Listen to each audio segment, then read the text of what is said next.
You are watching Montgomery County Republican Club's Direct Line. Tonight, our special guest is Delegate Reid Novotny of Howard and Carroll County and perhaps Montgomery County in the near future.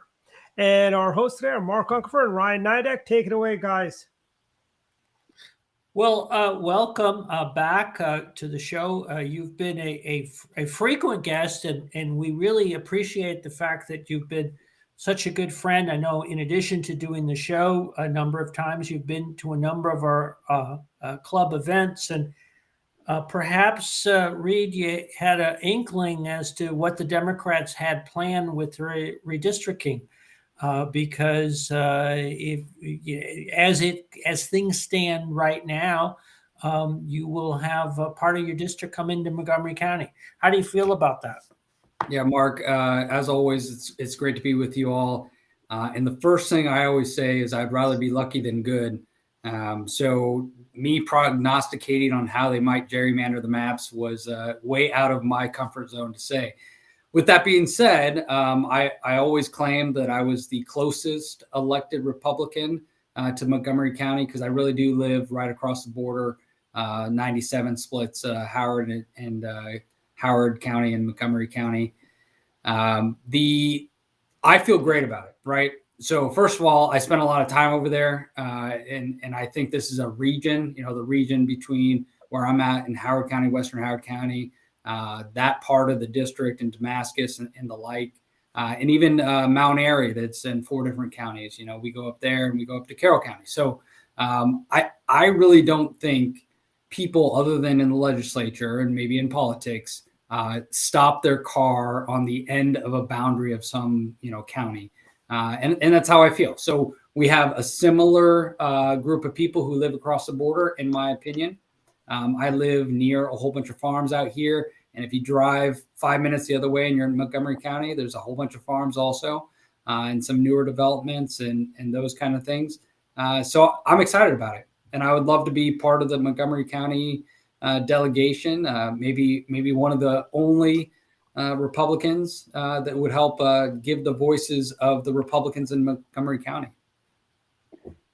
We're certainly thrilled at the prospect. However unfortunate it is due to the Democrats' egregious gerrymander instead of adopting the nonpartisan maps that were put forward.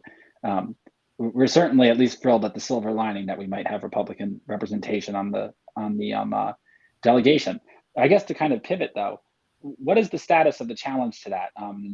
Is there any hope for a fairer, more nonpartisan map to get pushed through? Yeah, thanks, Ryan. So two or three aspects, and you guys are very in depth and knowledgeable about this. But the special session, we only passed the maps at the federal level, so that's only for our 8 congressmen going down to D.C. And there are already 2 lawsuits going forward.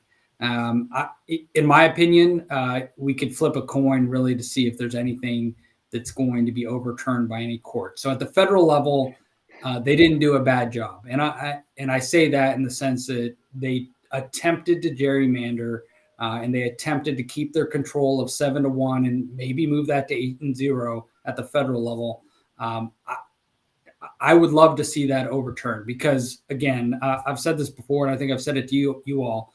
We're not an 8-0 Democrat Maryland, right? So we actually have a lot of independents, a lot of conservatives that would vote for someone and have voted for people who are Republican in the past, so that we're more along the lines of a 3-5, in my opinion. So 3 Republicans, 5 Democrats. Now, at the state level, they were very smart, right? So I will give them credit. They have gerrymandered, and I'll use my example, my district as an example. They have taken the Carroll County portion of the district that was overpopulated, right? So they remembered in 2010, they overpopulated all the Republican districts, and they actually got caught by the courts saying, hey, you can't do this, and we're watching you 10 years later. With that being said, they actually have controlled the populations at the Senate districts, because they use those as the baseline and they chop up underneath that. But at the state Senate districts, they've controlled the population much better. So it's clearer that they're about similar size populations because we don't have the same law as the federal level where it has to be exact numbers. So in the past, they were 5% over or under in population, which gave them more state senators, state delegates that could be down in Annapolis. So my district, what do? They take a little out of the Columbia area that is a Democratic area, and they put it into my district that I currently represent. Then they take the Carroll County portion, they get rid of that. Nothing wrong with that. The Carroll County delegation would love to have all Carroll County people representing them. I'm not anti that, if that makes sense. I love representing them right now. And then they add in some of the Montgomery area. And that area that they're adding in is not super liberal at all. You know, Montgomery writ large, if you take it as a whole, is pretty liberal, but not that area per se. So they've done as much damage as they can without hurting other Democrats. And that's kind of my long-winded answer, is that they've made it as good as possible for the current senators here. And then as far as suing against that, obviously we haven't passed the bill yet. That will be in the first few weeks of the legislative session. We don't have a date yet. With that being said, they have paid attention. The majority party has paid attention to what feedback they got from the court systems last time, and they have not made those same mistakes. So I'm not sure the grounds in which they will sue against is kind of the bottom lines. I mean, the quick answer is there is a requirement for compactness, and there is a sort of statistical or arithmetic analysis that can be done on the districts, and on those fronts, you could count boundaries that are passed and the general shape of the district. And on that grounds, that could be a ground for a state court challenge. You are 100% correct. And, you know, the layman's view, not doing the math on it, if you just look at the districts, and I apologize, my dog is making noise in the background. That's not me kicking him. Hopefully the dog has been fed. Other than that, the dog's been fed. You know, and I'll digress for 30 seconds because we live in the Zoom, you know, streaming world forever. Right. And I actually have a dog that is epileptic, and he has seizures pretty often, a couple times a month. He's on medicine, all those kind of things. Well, he obviously just had a seizure that my wife is going to take care of, and the other dog gets really nervous. So the small dog who's sitting next to me is freaking out to try to go see his friend. So give me 7 seconds is what I'm saying. All right, that was it. So I let the dog out of my den, and hopefully the other dog is doing fine. But, you know, it's unfortunate. We've had this dog for 11 years, and it's you know, if that's the worst thing as health-wise in our family, we'll be all right. So where were we? Okay, so compactness. So right now, there's not enough population where I'm at in Western Howard County to have a full, and again, I'll just talk about the Senate side because they draw everything off the Senate side of how they draw the map. So the Senate side, there's not enough population where I'm at to have a full senator in this area. So because they usually draw the maps based on a lot of the population in Baltimore City and kind of work their ways out and work from the shore in the mountains and work their way in. And then we're in the middle. Howard County's in the middle, basically, of the state, and we end up with what we end up. So they want to keep a lot of the power out of the Baltimore City delegation. So they come from Baltimore City and Baltimore County, and they come into Howard, and they keep drawing these lines until they get to about where I'm at, and they go, what else do we have? So before the last 10 years, we had a little bit of Carroll. Not bad. Again, I can't tell the difference when I cross over the river, basically from Howard to Carroll, when I'm going up there to drop off my daughter for cheer. And the same thing is going across 97. I can't really tell the difference between Western Howard County and those areas in Montgomery County, other than the laws that you pass in Montgomery County, because we can talk about that too. There's plenty of differences in the way that the governments function in Montgomery, Howard, and Carroll, which make them very unique. But the people are pretty similar in this geographic area. Okay, fair enough. So you're getting ready to go back into session. What do you see as being the top issues that you will all be taking up? Yeah, so I will answer that in two ways. You know, the issues that the Republican caucus want to bring up are pretty core and fundamental to what we do often, which is more freedoms, less regulation, less taxes, pro-police issues. I know there are a lot of issues that we passed last year in that legislative, and I say the royal we, I voted against a lot of them, but that lessened the strength of our police force, in my opinion. So a lot of those things will get brought up again this year from the Republican side of the House. Now, again, being in the minority party, we can bring those up. Oftentimes they get a vote, but they sometimes or most times don't get passed. On the Democratic side, there are a couple of things that I think are going to come up. One, we kind of mentioned at the beginning when we were chatting in the beginning, is minimum wage. We were talking about, paying kids to shovel snow. So there's been talk about accelerating the minimum wage adoption to $15 an hour quicker because that makes sense. And I say that facetiously. But $15 minimum wage is a great idea in some of those high rent areas like the DCs and the Baltimores of the world. It doesn't make sense for every single job. It doesn't make sense for every small business, in my opinion, right? Another one is I believe recreational marijuana will come up. That is a very interesting topic because, honestly, I can tell everyone I don't have my mind made up. I'm not super against it. I'm not super for it either. I have actually requested information from doctors about and what I've gotten back from a lot of doctors is anything you smoke is bad, right? But other forms of, CBD and those kind of things are not necessarily bad for health. But I mean, there's national polls with a lot of people, Republicans also, that are about 60% Republicans are for the legalization of marijuana. I think that will come up for a vote this year, which is one of those issues. I think the federal government needs to figure this out at some point because, I have members of the Guard that I'm still in the Air Force Guard, that are confused. I don't know why they would be, but they get in trouble 100%. They get in trouble because it's so federally illegal. Even if it's legal in whatever state they might be traveling to. So this is one of those federalism things, state and federal things that I think the federal government needs to step in and figure out also. So we don't have this patchwork, this quilt work throughout the United States. Last one, and we can talk about any of these in detail. The last one I want to bring up too is that we have a huge surplus, and I'm going to get the number wrong, but our budget is about $50 billion, I think sounds about right. It's gone up from 45, 47, 48. It's about 50 billion. And we have a $500 million at least surplus last time they gave us a brief. And that's because of the federal funds we got last year, right? So the federal government obviously is allowed to print money and send it to the states. And it was a lot of, we not only basically paid for everything we ever wanted and any Democrat wish, basically, we got funded last year, but we have a whole bunch of extra money. We have a surplus. So Hogan has some ideas for that surplus. I personally, my number one goal would be to actually return some of that money to the people who pay it, which are all of us who pay taxes.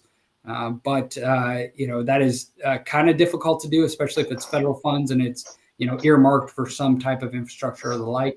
But at this point, we obviously took in way too much income with all of the COVID money coming from the federal government. And there are state laws, and I'm going to propose something that will hopefully get a look at least.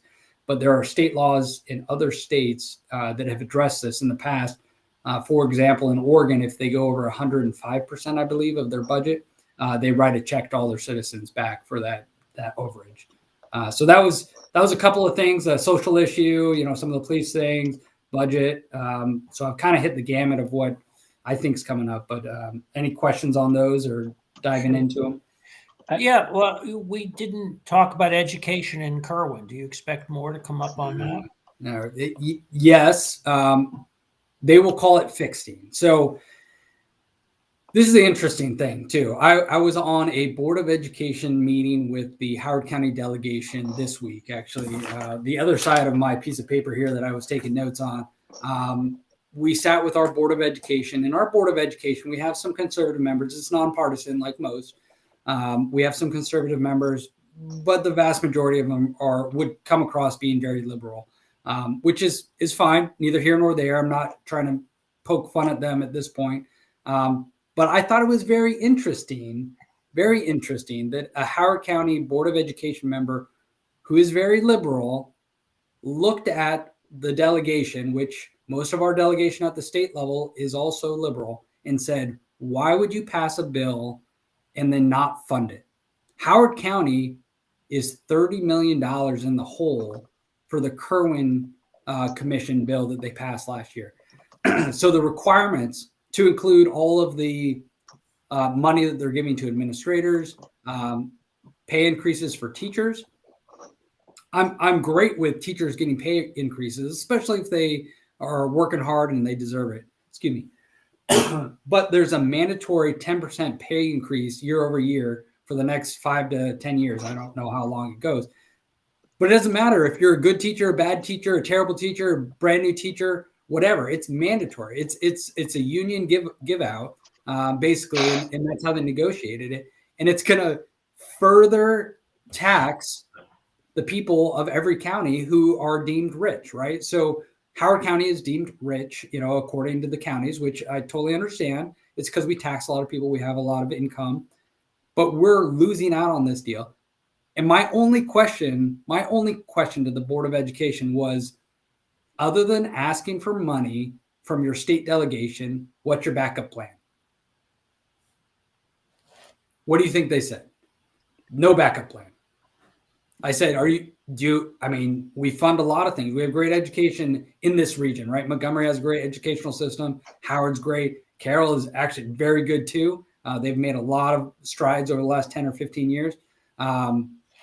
They have no backup plan. We spend a lot of money here. We spend way over the minimum in Howard County, but we don't meet the Kerwin Commission expectations. I think a lot of people, in Howard County and Montgomery County, really in these suburban counties all across America, as evidenced by what happened in Virginia this last year, are taking a much more critical look about how their Board of Educations are actually run. Do you think that the Republican caucus, how can we take advantage of that to, shine some light on what they're trying to push through with these Kerwin bills and with the other educational spending packages that the Democrats are pushing forward? I think that there's really, especially among Democrats and independents, a lot more of a willingness to look critically at some of these union demands after, the way their children have been locked out of school for the last year. Yeah, I tell you what, so I'm only running on 3 main issues as I go forward into 22 in my campaign, and it is reflected in what I've put forward in some legislation this year also. And it's truly supporting our kids, supporting our cops, and supporting the cost of living that I know is going up for every Marylander, right? So we need to pay attention to these items, and these items are not. I'm not trying to say I created these as a great platform, but I'm passionate about it, and it's similar to what Governor Youngkin ran on, which is kids, cops, and cost of living, really, at this point. So I think supporting cops is great, right? So we can talk about that all day long. Supporting our childhood education is not a winner for Democrats anymore. And I think a lot of it's due to the fact that we spent all this time in COVID. And the youth came out, and I think it was blatantly obvious the teachers' unions were over the kids, making sure teachers were getting taken care of, because that's their job, right? The teachers union is not there to make sure your kids get the best education. The teachers union is there to make sure the teachers are taken care of. Got it. That's their goal in life. And I'm not upset with that goal in life, but people have to understand there's a difference in supporting teachers and great education and supporting the teachers unions. Those are multiple different things. And I think Republicans actually have a winning message if they can say, I want to support teachers, make sure they're paid fairly for what they do. I want to have great education, but I want to support parents in their right to have a say in what's going on in their classrooms. Because, in general, we in the Republican Party believe that it is, our community, our families that raise our kids. It's not the state. It's not it's not for our public education to teach us ethics and values and those kind of things. It's them to teach the reading and writing and the generic things. So I have actually introduced a bill, and I will come out with more of a point-by-point overview. And but the bottom line is it's a parent's bill of rights, educational rights, and it's all about just the ability to know what's going on. And I'm not talking about having the ability to go into your library and burn books. I mean, that's ridiculous. But as a parent, you should have the ability to question your elected leaders, right, on your board of education. You should have the ability to know what's going on in your child's classroom. You're not asking for something out of the ordinary, right? And then the bottom line too is that specifically in Howard County, we lost 2,000 out of our almost 60,000 students last year, right? It went from 59 to 57,000 for enrollment.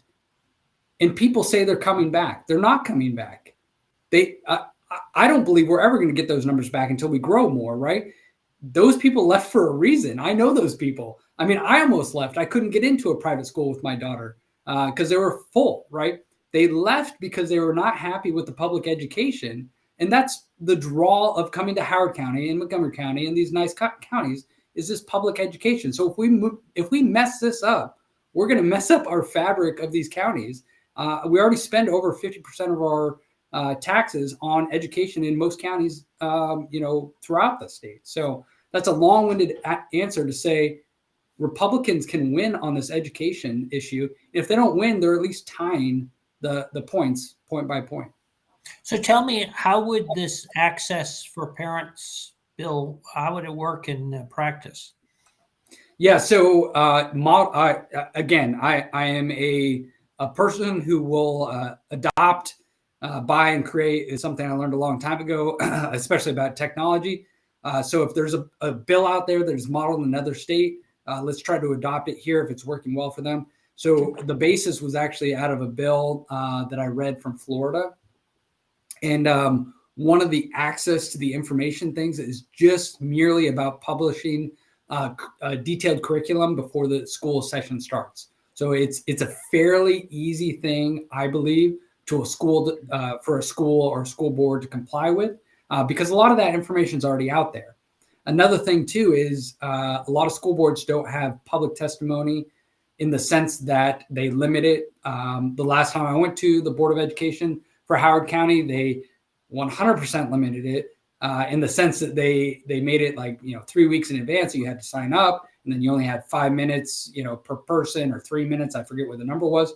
So that would actually change it so that they would have to allow basically an unlimited amount of people to come and have redress against or for, or whatever you want to say, with their Board of Education. I actually am very upset about the fact that we limited pro and con testimony for and against in the legislature during the COVID period. We used to be able to sit there before I got there. Again, I'm fairly new. If you had 50 people who wanted to speak about a bill, 50 people got up and the legislators listened. And I think that's important. But, we started to limit that at the State House.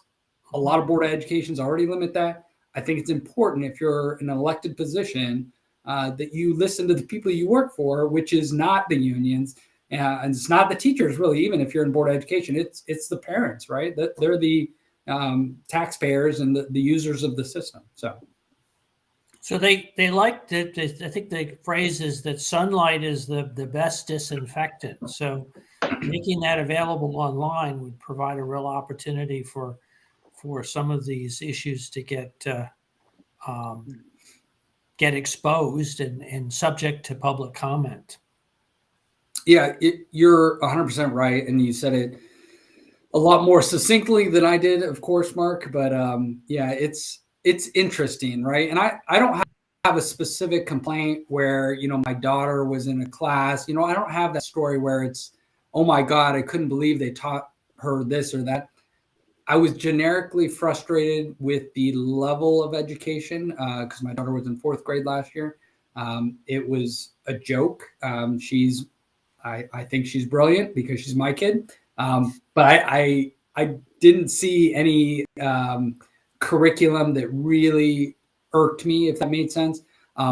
As a legislator, I've had plenty of people send me documents that said, I can't believe they taught this or that. And again, this is not a burning books thing. This is not I believe CRT is being taught day in and day out. This is not one of those bills. This is purely parents should have the right to know what's going on. Mm-hmm. That's it. There's a lot of great things going on. Go ahead, Ryan. I think you made a great observation. As a recent survivor of the Maryland public school system, I have to say that, the time that I went through 4th grade versus my younger siblings or my neighbors, one of the biggest kind of declines that I've noticed is in the amount of, magnet education, the amount of advanced curriculum that's available. If a student is gifted in a particular subject or has potential, the option to do a more of a fast track in given subjects and giving students that opportunity to succeed. Not to keep tying it back to Virginia, but I really think one of the big things we saw this year is, when children were at home doing school instead of in school doing school, you had that increased transparency when parents were helping the kids with their schoolwork, those who were fortunate enough to be able to do that. And, seeing what's going on and seeing, the decline in how math is taught or various other subjects. That I guess there's not really a question there. It's more of just an observation that parents are frustrated. And I think to kind of go back to your earlier point about, inflation and about the minimum wage, I think there's a feeling among, the populations in Howard County and Montgomery County that they pay all these taxes to have all these great services and this great living, and things have only gotten more expensive and they haven't really gotten better. If anything, they've gotten worse. I guess to go back to the point about minimum wage, how is there any sort of acknowledgement at all among your peers in the legislature, your Democratic colleagues, that we're living in an era of massive inflation? Arguably, especially in Howard County and Montgomery County, you don't need the government to pay people $15. It's just happening due to market pressures. Where is that in the conversation? Well, so this is one of those fundamental divides, if that makes sense. And there's a lot of ways to differentiate and parse this. I would say there's a lot more percentage-wise of Republicans who have been in industry or own their own businesses who serve in the legislature. There are a lot more Republicans, percentage-wise again, who live in rural areas versus the urban areas. So when you start getting in people who have only worked for, say, the government, right? And again, I've spent a lot of time in the Air Force. The Air Force is part of the government. Don't get me wrong. They pay me just fine to do that work. But what I'm saying is if you've only had jobs where it's a union job, it's a government civilian job, or you work for the DOD and they pay you a lot, right? Those are a lot of the jobs around here. You work for the federal government. You've never balanced, a book when it comes to a business. You've never realized that, it costs money to train up these young kids. And if something's going to cost you $15 an hour, well, if you can outsource that to someone overseas, or if you can automate it, I'm a technologist. If you can automate something like that, you're just going to get rid of that job. I mean, all it does is crush these entry-level jobs, because at some point, and they always say when, but at some point, you can't just mandate that people need to pay everyone more money, right? And it goes back to some of those fundamental conversations that I think Democrats are becoming more wise to, but not every kid needs to go to college, right? So there is not a negative thing if around this area, there's a lot of farmers who don't go to college. That's not a bad thing. You can make a great living as an electrician or a plumber or a farmer or a technologist, right? So I have a lot of people I work with who are highly skilled, highly technical, never went to college. But it's the bifurcation of these thought processes where the people who have these minimum wage jobs, who work at a fast food restaurant or bagging groceries or those kind of things, need to have a living wage versus having an entry-level job.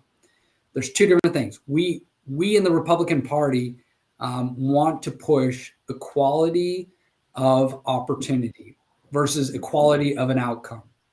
I believe the Democratic Party wants, if you have a job, that means you can support a family of 4 to 7 people on a single income living in Montgomery or Howard County, and we're going to tell everyone to pay you enough to do that. It just shouldn't happen that way. And that's some of the fundamental divides that we go back and forth on. And I don't think they see it our way. It's interesting. Just following up, I'm on the Airports Authority Board for Dulles and for Reagan, and we had an experience where we required an increase in the minimum wage for our concessionaires. And one of the things which I voted against, but very lonely, but we did an analysis that was required of how that affected the payroll for our concessionaires. Mm-hmm. And what was interesting is the payroll, in fact, didn't go up. This is all pre-COVID. This was data that we got by the end of 2019. And the total payroll did not go up. It was the number of employees went down as a result of that. So that's a phenomenon that you see. Now that was in food service, but that's frankly frequently the target, or sort of the example that is used for that. And I think you'll see that in data that takes place elsewhere. But what was very instructive is had this conversation with a number of the unions, mainly Virginia-based unions that were pushing this, and they were not the least bit surprised by that. This was very much sort of the outcome that they were comfortable in having, which was, okay, we would rather to have fewer people working, but pay them more. And so that I'm sure will inform some of the conversation that you'll have going forward on that. Thank you for that data point, because I have not owned a business. I've worked in some small businesses, and I'm part of a larger business, all those kind of things. So I just talked to friends who own businesses. Sure. and those kind of things. Those data points make perfect sense, though. And that oftentimes, let's put it this way. Oftentimes, if you actually are bored enough to watch the legislative debates down in Annapolis, and I'm sure some of the people listening here, if they're listening to us, they do listen to them. In an honest take, we will win the arguments, right? So the argument on gerrymandering is 2 wrongs don't make a right. There is nothing that you can get around, in my opinion. If I was in a Republican state, I promise I would say the same thing. But there is nothing you can nothing passes the muster to gerrymander having the politicians choose their voters, right? It's just wrong on surface. So we have these great arguments, we have these great debates, and then we get steamrolled because they've gerrymandered the districts for years, and there's no way we're going to lose the vote. So these facts and figures and statistics and anecdotes and all those kind of things, we as the Republican Party will bring up on the floor. I think we win 98% of the debates, but I'm very biased on that, right? But we win a lot of the debates. We talk about these things. We bring these up. We say, I own a business. We'll start with that. I own a business. And if you raise the minimum wage, I'm firing 2 out of my 5 employees. And we're going to do without. We're going to make the other ones work. I'm going to cut costs because I can't raise my prices. And if I raise my prices, I'm going to be out of business because somewhere in China is going to do it cheaper, faster, better. And they're like, great, we're going to raise the minimum wage. That's it.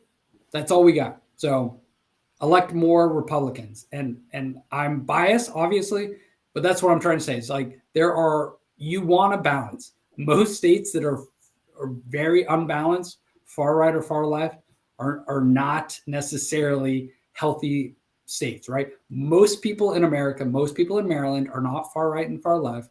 They are center right, center left. We only have the loud people on the far right and far left. Reid's opinion. Well, Governor Hogan said during his first inauguration speech that Maryland is a state of middle temperament. And the statewide elected officials we elect tend to represent that, and then our gerrymandered districts do not. So I think that alone a state where we elect a Republican governor and have super majorities in both chambers for 100 years consistently is, It's interesting you raised the middle temperament phrase, because actually you're certainly right about the fact that Hogan referenced it quite a bit. But what's interesting is so did Mike Miller, who was, of course, the Senate president for several decades. And it seems to me, and it was an important acknowledgement that he made of the way the electorate was in the state that seems to be lost in the current leadership. Any thoughts about that, Reid? So yes, of course. I will not speak ill of the majority leader, the Senate president. I was trying really hard to get you down there. I thought I'd kind of, or the Speaker of the House. Put the English in at the end with that question. Yeah. So and I do that because I think we all need to believe that we're Americans and Marylanders first, Sure. right? So I in my heart of hearts believe that the people who go down there at some point in their life, maybe if they're not doing it for the right reasons now, at some point in their lives got in to help people. And, we just go at it in different ways. So with that being said, anecdotally, going through the first session, I felt it was fairly liberal.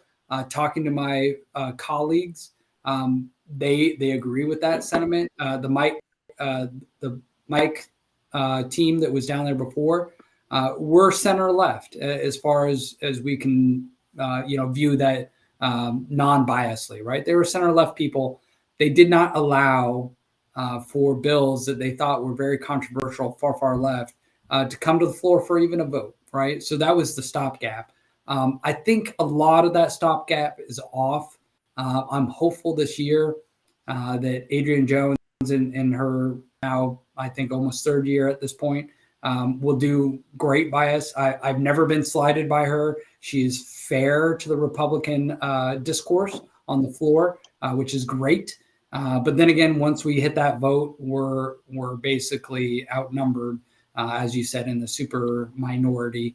But yeah, it's Maryland, just like national politics. We have our AOCs of the world.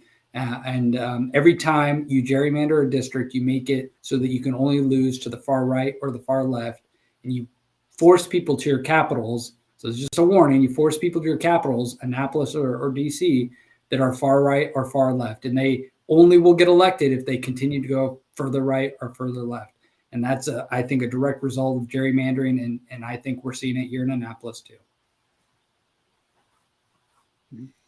Well, that's a cheerful notice. So tell me, coming up, just give me let's go back to redistricting and when.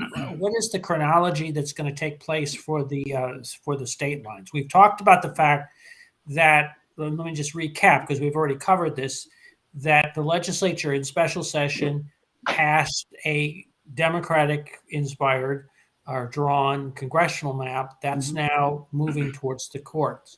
Tell me what this process is going to be for the legislative lines.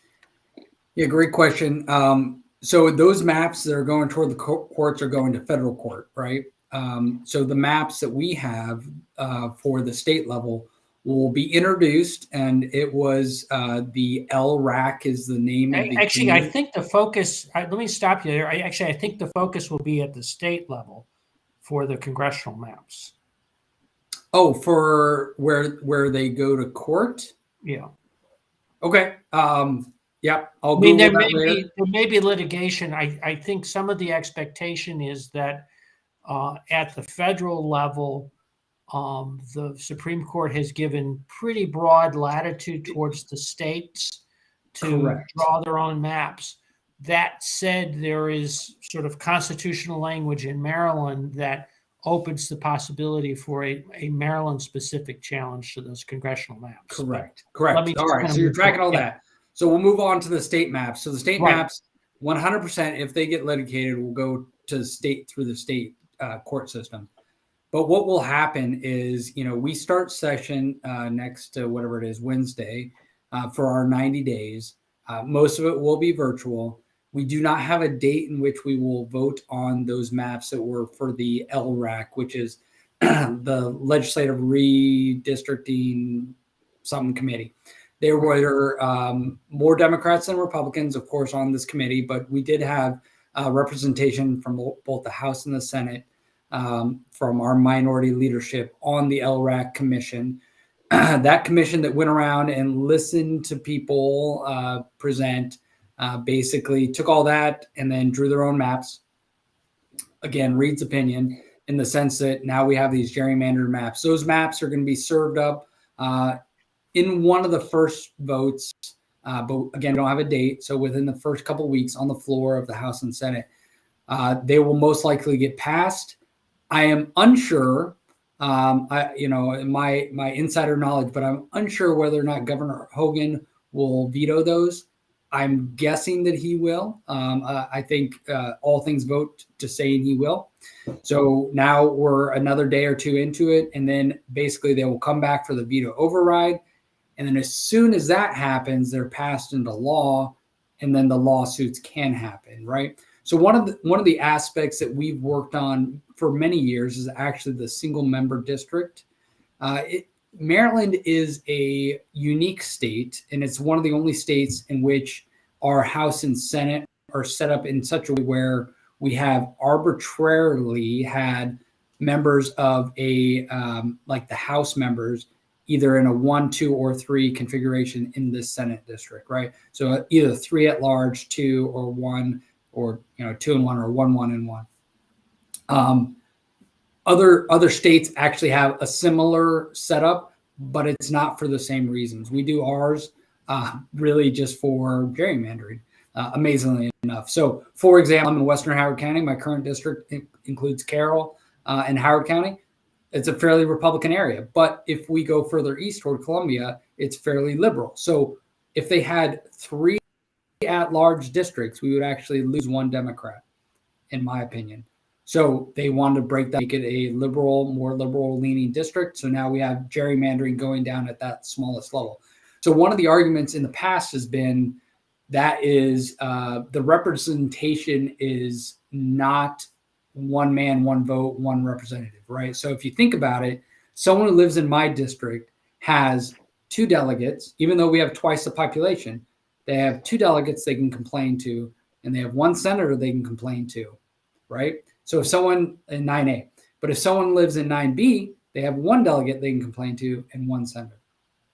So that has been no court has said that is truly misrepresentation, but we're the only state that does it in such a way where you have a different amount of people who actually represent you down there. So that's what I got. We're going to figure it out in the next month and a half. It's a great answer, and it's certainly a puzzling thing about Maryland redistricting. As we kind of run up on time here, I want to kind of give you an opportunity to close out with a final thought, but also we talked a lot about how a lot of parents, a lot of everyday citizens are waking up to the fact that they're paying more and getting less. They're having a less responsive government, or they're seeing how much less responsive their government is. How can people get involved? How can people push back against that? I know that you have a big event next Tuesday. Maybe people can get started. Yeah, no, I appreciate that, and great, segue softball question. I was going to say, I was just going to do the little softball. No, that's awesome, Ryan. This is why I come on these shows with you all. You're great, and I definitely appreciate the conversation. And I tell you what, I learn something new every time we come on. So I do have an event. You can find information at my website, or obviously get in touch with me, any of the social medias and those kind of things. That would be great. We're going to do a kickoff event where I will announce my candidacy. It's at Turf Valley in Howard County next week, and it's about 8:30 to 9:30 in the morning. We're going to do a nice breakfast. We're going to also highlight some of our support for our police officers during that event. So I'm super excited about that. Back to your core of your question, how do people get involved? I tell you what, I am not in the Board of Education, but every position that you vote for, the more educated you can be about that candidate going into it, the better off you will be. And I always say it's reversely proportional to the level of the position that you hear about it and that affects your life, right? So your board of education, if you have kids, they are very low in the rungs of politics. They're not the president of the United States, but they affect your life a lot more. They spend your money, your taxes, and they educate your kids.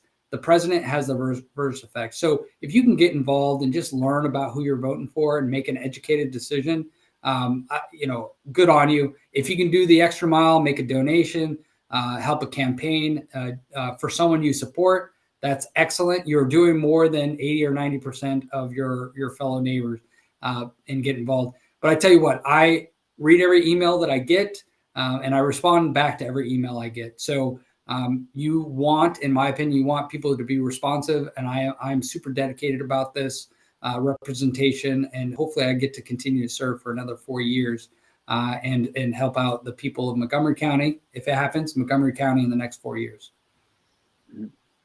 Fantastic. We'll put lots of Reid Novotny signs up in Damascus. There you go. Okay. Thank you very much. We really appreciate your being on the show. Now, thank you both. Happy New Year to everyone.